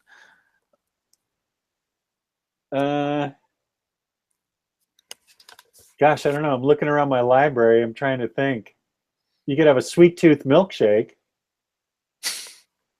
That'd be awesome. Yeah. I am not current on Preacher. I think I need to watch the rest of season 2. I didn't even think it was over. But I liked the first season. I thought it was good. I didn't think... I mean, I knew going into Preacher... Have you guys watched Preacher? I have not. Oh, okay. No. Have you read the comics? Yeah. Okay. So I knew going... And you know, I mean, going into Preacher, like, you knew that everything they did in the comic books. It's Right. Fucked up. too blasphemous in the comic books, but I like the route they were going. So it's a good series. I kind of, after watching a few episodes of season 1, I really got hooked on it. So I need to finish out season 2. I would like a Fantastic Four burger where it looks like where the buns look like the rocky scales on the thing. You could have it flame grilled by the Human Torch. There you go.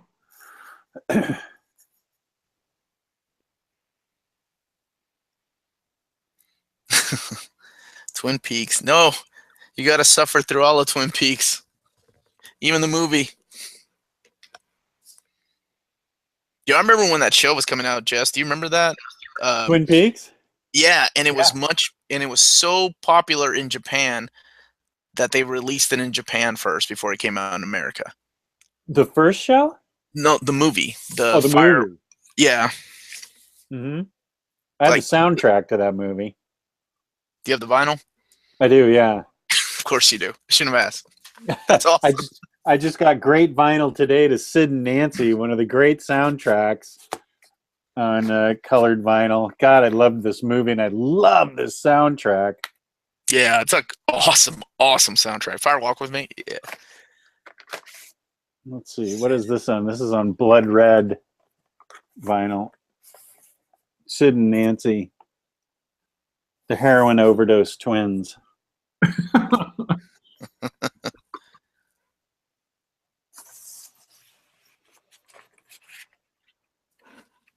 Yeah, I haven't seen Fire Walk With Me, but I love the soundtrack. Oh, you haven't seen it? No, I haven't. I really love that movie. I think it's good. Can I see it without? I mean, I saw the first season of Twin Peaks. Can I watch it without having seen the second season? Because it lost me after about the first 2 episodes of the second season. Yeah, once they revealed the killer, you're like, "Fuck!" What? Yeah, wait. So you didn't see who killed Laura? Mm-mm. It lost me. Huh? Yeah, it got kind of crazy.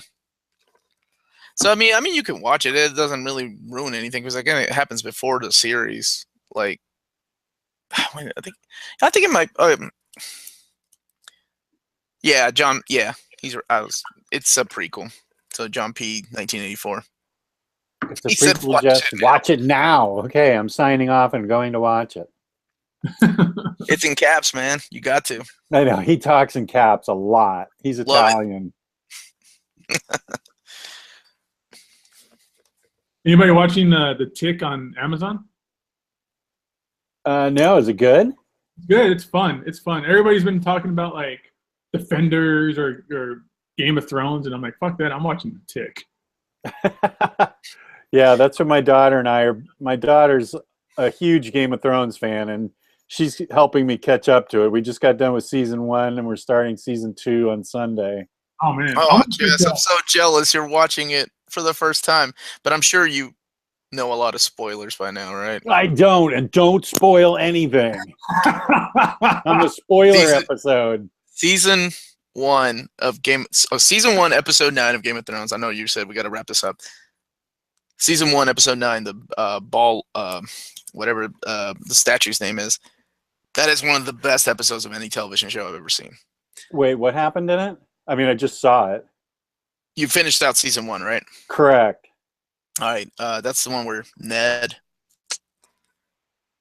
off. Yeah.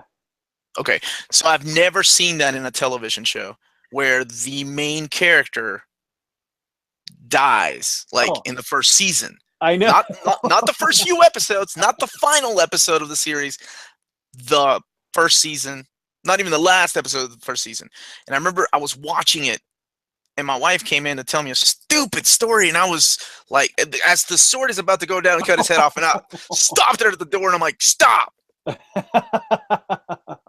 And the sword went down. Just from the action, knew he was going to die. Right, but that became a joke after Game of Thrones, though. After Game of Thrones season 2, like that kind of became the joke. Like, this is unheard of, like, at least for me. So after that, I'm like, oh, this show is never gonna get like picked up. I never thought that show would take off, mainly because it's HBO and the budgeting restrictions they always have on shows like this, and maybe because any fucking show I ever enjoy on HBO, like Deadwood, always gets canceled. So I was like, I'm just gonna go read the books because they're never gonna finish this, and I'm glad it picked up and everybody's watching it. So, oh man, I was ranting and raving to my daughter. I was like, "Wait, what? This guy's the main guy, isn't he? What? Right, how can he? How's this happening?" And she goes, "Oh, don't get attached to any character." She said, "Don't fall in love with any single character. They are all." Advice. And I'm like, seriously? I mean, he's the star. How is this happening? And I was just like, whoa, this series is amazing.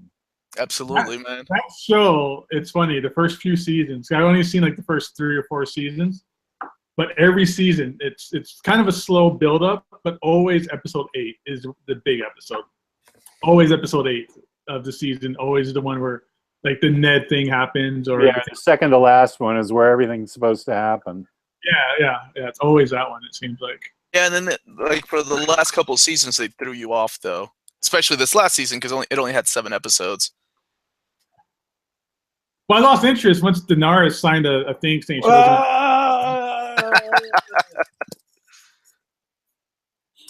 Jess took it. I wasn't talking about any spoilers, Jess.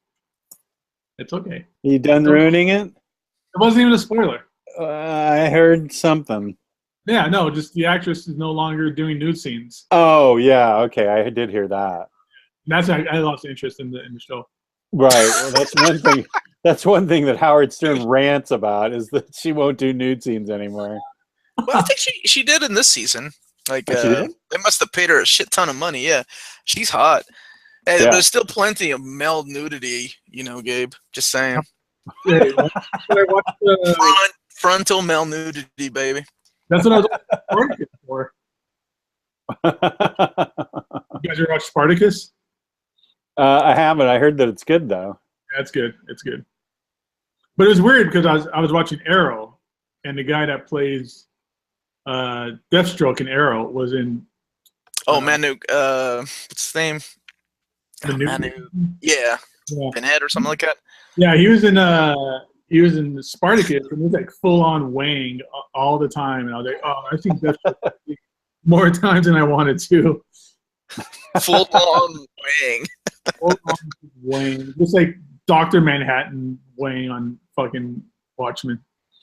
That was the first time I ever saw Tom Hardy in a movie. Was it was that Bronson movie where he just takes off all his clothes and starts wrestling everybody, and it's like full frontal nudity. Oh, I've never seen that. Yeah, and I was like, oh, this guy's playing Bane. That's awesome. I haven't seen that movie either. Yeah, it was okay. All right. Well, I think that's probably about all the male nudity we need to talk about. Oh, darn. So, Omar, where can our viewers find you and your channel in real life? In real life. Thanks again for having me, guys. And it is on YouTube. We have a show called Near Mint Condition, where my friends and I get together once a week to talk about a bunch of geeky shit like this. Very much like this. So Nice. Well, it's been great having you. Yeah, man. Appreciate you showing up. That's cool. And Gabe, where can our viewers find you? Everybody can find me here on YouTube as well as Gabe Infinity Watch. And you can also find me on Facebook in the Omnibus Collectors Facebook group, comic swap and sell trade. Something, whatever. Omnibus. I'm part of that group too. I love that group. Yeah, you are part of that group. I sold Jess some books in that group. Oh, that's right. Yeah, man. What did I get from you? Did I get Man of Steel from you? You did. And you were willing to pay me what I was asking for. And I was like, I'm going to do you a favor. I'm going to pretend like you offer me 100 and I'll take 110, meet you halfway. That's right. Yeah, you were sitting there saying, listen, pal, let me tell you a little bit about bargaining. You need to haggle. And I'm like, oh, okay. You haggled yourself down on price. I'm like, oh, okay. Yeah, I got those books right here. They're right there. Where are you? Let's see. There's Man of Steel right there. Yeah. Oh, those spines. DC spines. Yeah. And yeah. Anybody wants if anybody's got a good deal on a Astonishing X-Men omnibus, hit me up. Oh, is that one you need? I need the Astonishing X-Men. Yeah. I'll keep an eye out. I will too. When I travel, I usually keep an eye out for things that are out of print. Mainly for the group, and I usually post it. I'm like, hey, does anybody need this? Yeah, that's cool of you.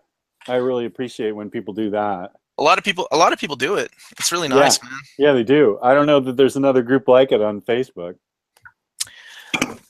Not that we'll just tell people, hey, I'm at a comic book shop for the next 20 minutes. If anybody wants this Astonishing X-Men for cover price plus tax, let me know. Yeah. I think it's pretty cool. Yeah, especially when you know, hey, I could probably flip this for more. And people are always willing to just, pay it forward to somebody else. Yeah, I think that's cool. That's a good point. I got Valiant hardcovers for trade for it too. I might just trade some Valiant stuff for it. Oh, for Astonishing X-Men? Yeah, I got all the out of print Valiant stuff. And I'm gonna answer Clark Nado's question with Tim Curry's Pennywise is definitely sexier than Harley Quinn. He wants to know why. Why is Pennywise sexier? I'm not answering that part. Okay, and you can find me here on this channel, OmniDog's Fault. I didn't know how to get into. I tried getting into the Omnibros channel, and I just couldn't do it in the time allotted. I couldn't figure out how to sign into it, Gabe. I just, I don't know. It didn't give me the option. Oh, no worries. We'll figure it out. Okay. But you can find me here on OmniDog's Fault and also on Ryleymo's The Omnibus Collectors Comic Swap and Community Facebook page. So we are signing off. Thank you guys for watching. And thank you both for being on. This was great. No, man, that's all about, dude. We'll see everybody again next Thursday. Yeah. Thanks a lot, guys. Yeah, thanks, Omar. And thank you, Gabe. Hey, shout out to Gio. I hope he's okay. I haven't heard from that guy in a couple days. Oh, yeah, good point. I think they're all out of power, right? Like the entire country of Puerto Rico. The whole country's out of power. All the power. I think like cell phone towers are down too. Like they're pretty fucked up right now. I hope he's okay. So mad prayers to that whole place, man. Yeah, we're thinking of you, Gio. We hope you're okay. I don't like not hearing from you because I usually can dial him up and hear from him at any time. All right. Peace and love, everybody. Peace and love. Peace and love. Night, guys. Night.